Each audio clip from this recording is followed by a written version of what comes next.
Hello everyone, today I'm going to show you how to transfer crypto from your Bitget exchange to your Bitget wallet. Make sure to watch reading to the end, not to miss any important details, like and subscribe.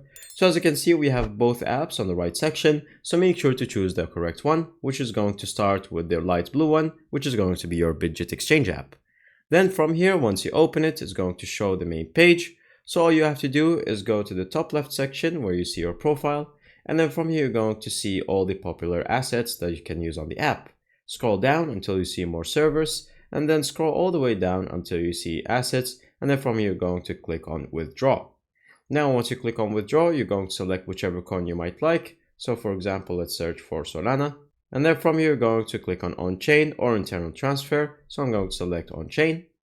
And then from here, it's going to ask for the information for that wallet.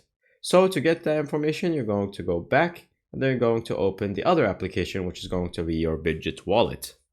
And then from here, once you open the wallet, all you have to do is go to the home section where it says more again, then click on that, and it will show you a similar list where you're going to scroll down until you see the wallet tools, and you're going to click on receive. And then from here, you're going to select whichever coin you might want. So for example, Solana. And then once you click on it, as you can see, this is the address that you're going to copy for the wallet. So you're going to simply click on copy. And then from here, you can see that deposit from Bitget exchange is also a direct option, which you can simply click on it and it will send you to the other app and is going to do the job just for that. Thank you guys for watching. See you next time. Bye bye.